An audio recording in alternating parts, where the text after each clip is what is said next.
I think a lot of people in Cleveland are still trying to separate the headlines and the social media image from who Shedeur is exactly as a man and a teammate. So a lot of people see the confidence. They see the jewelry. They see the spotlight. Why wouldn't you see that? You were birthed from that.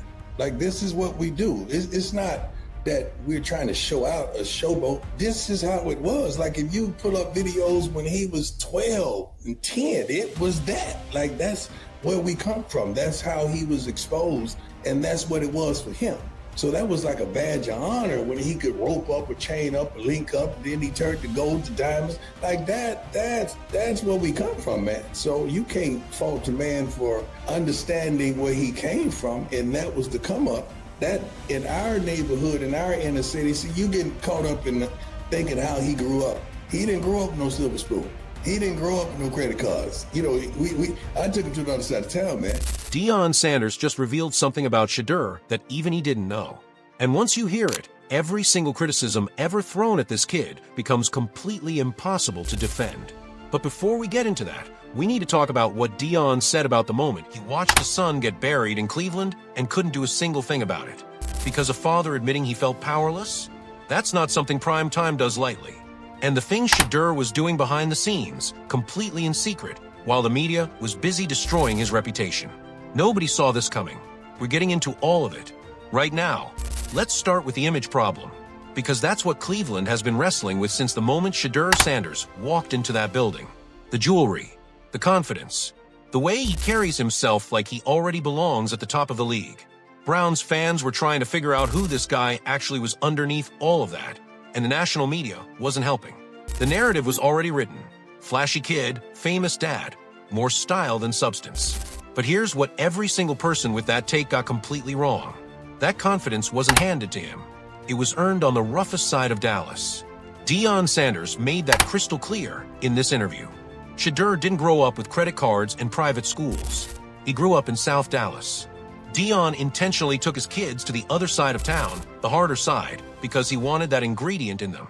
He wanted them to know what it felt like when things got rough, so that when the moment came, they'd know exactly how to respond. Think about that.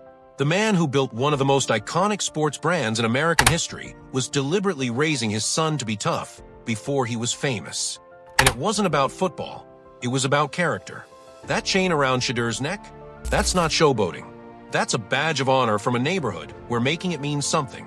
Deion said himself, when you could get a chain, that was the come up. That represented something real. And Shedeur carried that meaning all the way from South Dallas to the NFL draft. The people criticizing how he presents himself don't understand where the presentation comes from. And that's on them. But here's where the story gets even more revealing, because Deion didn't just talk about Shedeur's upbringing. He got vulnerable about something that clearly still weighs on him. When Cleveland's quarterback situation fell apart last season, when the benching happened and the trade rumors started swirling, and the entire football world was using Shedeur's name as a punchline, Deion Sanders was watching all of it from the outside. And for the first time in his son's life, there was absolutely nothing he could do. He admitted it openly, said that as a father, he had always been able to step in, fix things, protect his children the way any parent instinctively wants to. But watching Shedeur go through Cleveland, navigating a fake competition, getting benched, getting moved, he felt completely helpless. For the first time, the situation was beyond his reach. Now, let that sink in for a second. This is Deion Sanders. Prime time. A man who has controlled every room he has ever walked into for 30 years. And Cleveland broke through that control and left him sitting there with nothing to offer his son except prayer. That's not a PR quote. That's a father being genuinely, painfully honest. And if you want to understand why Shedeur Sanders never cracked publicly during all of that, why he never posted something emotional, never went after anyone, never gave the critics the reaction they were fishing for, this is your answer. He was raised by someone who had already modeled exactly how to absorb unbearable pressure and keep moving. But what Deion revealed next, nobody was ready for it. I think when my biggest takeaway is he came off for the first time, seeing it from afar. He came off as a father.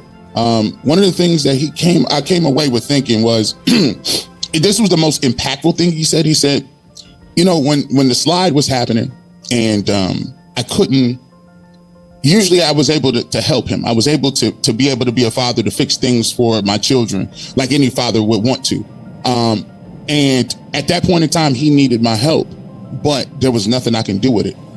It was the first time I had felt like I had lost control of the situation. And we sat there, and he said, to see, your son go through something like that and not be able to help him was very difficult for him as a father. And I thought the thing that he told me and talked about, I thought he came off as very candid. I think he came out as vulnerable in telling his side of, some of the things that went down. But the most impactful thing. There was a young man who played football at the University of Colorado. He passed away, and the team held a procession to honor him, the way you do when a teammate is lost too soon. Quietly, without telling anyone, Shedeur Sanders reached out to that young man's mother, and then kept reaching out every single day, calling her to check in, to sit with her in her grief, to make sure she knew somebody still remembered her son and still cared about her. Deion Sanders found out about this not from Shedeur, but from the mother herself. She called and mentioned it almost casually, not realizing it would hit Deion the way it did. And Deion said he had no idea, said Shedeur never told him, never mentioned it once. He just did it, quietly, consistently, because that's who he actually is. Let that moment replace every single take you have ever read about Shedeur Sanders being arrogant, being selfish, being a product of his father's ego. A grieving mother gets a phone call every day from a young quarterback who didn't have to do anything, who had every reason to be consumed by his own NFL drama, and chose to show up for her anyway. That's character, and you can't fake character at that level when nobody's watching. Now let's talk about something that surprised a lot of people in this interview, because Deion Sanders went on record about Cleveland's front office in a way that directly contradicts the narrative the media has been pushing. The perception out there has been that Deion was meddling, that he was pulling strings, that there was some kind of tension between the Sanders family and Brown's ownership over how Shedeur was being handled. Deion shut all of that down completely. He said publicly that he is grateful, deeply, genuinely grateful, to Andrew Berry and Jimmy Haslam for giving Shedeur an opportunity when other organizations passed. Said he will be forever indebted to them for that. And coming from a man who famously does not offer praise, he doesn't mean. That statement carries real weight. Now, does that mean Cleveland handled Shedeur's development perfectly? Absolutely not. We have been through that in detail. The fake competition, the coaching decisions, the lack of infrastructure, none of that disappears because Deion gave ownership credit for drafting his son. But does tell you something important about where Shedeur's head is. He was not in Cleveland with a grudge. He was not there as a victim narrative waiting to happen. He was there to compete, and the people closest to him, including his father, were approaching it the same way. The dysfunction that buried him last season came from the organization's structure, not from any external interference. That's a critical distinction when you're trying to understand what actually went wrong and whether it can be fixed. And here's the piece of this interview that gets overlooked because the Shedeur details are so compelling. Deion mentioned that his son has something positive to say about Deshaun Watson as well. That matters more than people realize, because the locker room dynamic going into Cleveland's next chapter is going to be complicated. Watson's situation has its own weight, its own history, its own shadow hanging over that franchise. And if Shedeur Sanders is approaching that relationship with openness rather than competition or resentment, that tells you something significant about his maturity and his readiness to be a professional in the fullest sense of the word. A quarterback who can maintain his own confidence while also extending genuine respect to a veteran in a complicated situation. That's not a fifth-round talent. That's a leader in development. Here is where I land after everything in this interview. The media built an image of Shedeur Sanders out of surface material, the jewelry, the confidence, the famous last name, and then used that image to justify every negative take when Cleveland went sideways. And Deion Sanders just dismantled that image completely.